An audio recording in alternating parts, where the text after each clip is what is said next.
Good afternoon, folks, and thanks for joining us. My name is Tim Wheaton with Vecht, joined today by the General Jonathan Haggerty. Mr. Haggerty, how are you doing today? I'm good, thanks, mate. How are you? Oh, you know me, hanging out, the usual stuff. You are fighting Same, Amir same. Naseri. Oh, thanks, man. On one on Prime Video, one on August 26th. Tell us, how's the training coming into this fight? How's the weight feel? What's the game plan in this bout as well? Yeah, training's going well. I know everyone says it, but this really has been an amazing fight camp. I'd probably say better than the Monkelpitch fight camp. That's dedicated, and I've got myself down, and I've gritted my teeth this fight camp. I've got a point to prove. I'm coming back to put on a show. Oh yeah, I feel like that's what I've been hearing from you is that you do have a lot to prove. You were scheduled earlier this year, but due to it was illness, correct? You were forced to pull out of the fight. Is this something that we can know more about, or is this still like what was going on earlier this year? Yeah, so I had a kidney infection. So that's all it was really, mate. An acute injury on my kidneys. So there was nothing I could do. The body just broke down. So I'm thankful I'm healthy now. Man, and now you're back in it. You're in an alternate in the Grand Prix against Amir Naseri. And I don't know if you've seen what he's been saying, but he said he's going to dominate Jonathan Haggerty. And he also said there's nothing special about Jonathan. How does that make you feel? What do you think of this guy? We're seeing the cage there, mate. Do you know what I mean? He's got a lot to say for just such little hype that he's got around himself. So obviously he's got to build himself up. But keep on talking that shit, man. It's just going to get you nowhere but hurt. Oh, absolutely. What he says that he sees weaknesses in you. Are there any weaknesses that you see in his game that you look at that you're planning on exploiting? Everyone says they see weaknesses until they get hit in the face. I'm intrigued to see what he brings.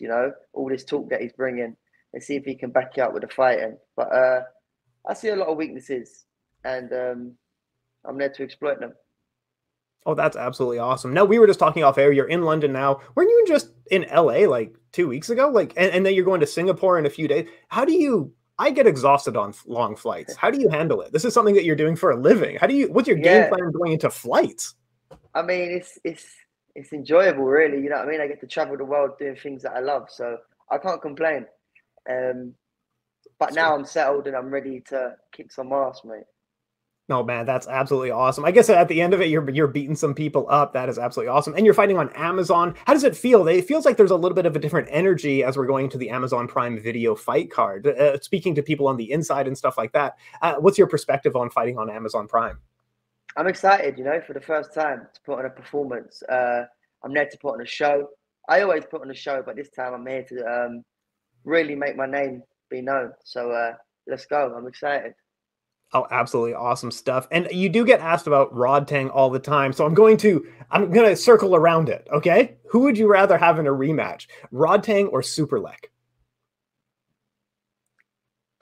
I want to fight Superlek because it's fresh, it's something new. But I want Rodtang 3. I think everybody wants Rodtang Haggerty number 3. He's got the belt, makes sense. And I feel like I can beat him. Man, I know I can beat him. Superlek's had a really good year. He just captured the Pet Yindi title against Super Ball and stuff like that. I think since you guys fought, I think almost 5 years ago or something like that now, he's very much developed his game. So he's a tough fighter, isn't he?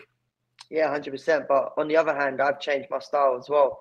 The footwork that I bring, I don't think any Thai can handle that. They used to just stand in there toe to toe, but I can move around, I can dance, I can hit you from all angles, and I can even spin and hit you. So I'm excited. Ooh, so you're looking for all the rematches. You want Rodtang, you want Superlek. And speaking of your striking style, I have a fan question for you as well. And because I always want to talk technical stuff because I'm a big strike sport guy, you often use the teep extremely effectively and build combinations off of the teep kick. Was this something that you were always able to do early on, or did you focus on it kind of later in your career and add it to your game later on? I feel like throughout the fights, it sort of took its toll, and I got used to using it, and it worked well. If things work well, you just carry on doing it and improve. And then that's where the improvement happened, and using the fakes, and shit just happened. It just kind of happened. It's something like I think fighters have talked about learning in the ring or in the circle. You need a lot of time in there, and do you well, almost what you're saying is being in a fight is way more effective at learning than being in training. Is that accurate, or am I off there? Yeah, no, 100%. You know, you can hit the pads as hard, as good as you want. If you can't do it in the ring, then there's no point doing it. But I feel like I've had little experience, so I've had to sort of put it all together, all in one, and I think that's helped me quite a bit, you know, to progress. So I'm ready for all the smoke. Man, we're ready for it. All right, let me get you some predictions as well. We have Superlek versus Walter Gonzalez in the Grand Prix. What is your official pick in this fight? Difficult one. I see Walter as quite he's a difficult fighter. You know, we don't know what he brings sometimes, and he's quite small and compact. But I'm going to go with Superlek on that one. No, that's a reasonable pick as well. And what about Michael Savas versus Rodtang? Both are extremely good fighters. Yeah, you know, I feel like Savas has got the keys to beat Rodtang. Rodtang's got to be on his game, like he always is. If he fights how he fought Jacob Smith, then he's going through to the final. So he's kind of adjusted his style, and we saw it in the Jacob Smith fight, being a little bit more precise. Do you think that's something that he can do long term, or should he go back to being a little bit more of the tougher forward punching style? What is your opinion? I mean, if he fought me the way he fought Jacob Smith, I feel like I'd beat him. So I feel like he needs to come forward strong against Savas and not be quite technical, because Savas is quite long, technical, and he's got good boxing. So I wouldn't stay on the outside if I was Rodtang. No, and Savas looked good, right? In his last fight, he looked nearly flawless, right? I mean, beatable. So what is your overall tournament pick? Now, I'm going to have to say, you can't pick yourself in this, just because. I'm sorry you can't pick yourself, but if it's not you, who is the overall tournament pick for you? I'm going to say Superlek. I want Rodtang to win. I don't know. It's hard. It would definitely be a Rodtang Superlek final. I co-sign with you, and I'm picking Superlek as well. I was on the fence, but I saw Superlek sparring with Liam Harrison, a guy in a higher weight class, and Superlek was getting the better of him. Superlek is just like unreal, isn't he? Yeah, no, he's one of the best in the world, you know, and I'm excited to get in there with him one day again. Man, we're looking forward to it. And speaking of Liam Harrison, also fighting on the card on August 26th will be Liam Harrison against Nongo. Do you have a pick in this fight? Yeah, that's a really tough one, you know. Obviously, I want the homeboy to win, Liam Harrison. Of course. My man. He's got to bring his A game. They both got to bring their A game. But I can see Liam Harrison shocking the world. Man, this is it. And he's been saying all the right things. He sounds so motivated coming in. And he says, I'm going to beat Nongo. And that puts me amongst the all-time greats in Muay Thai. And, like, you could make the argument for that, right? Yeah, I agree. You know, Liam Harrison's one of the GOATs in Muay Thai. I used to watch him growing up. And to be on the same card as him, it's unbelievable.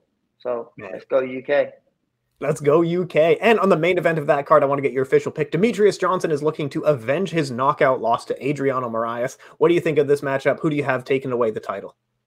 Two great guys. You know, I was out in LA with both of them. They both seem motivated.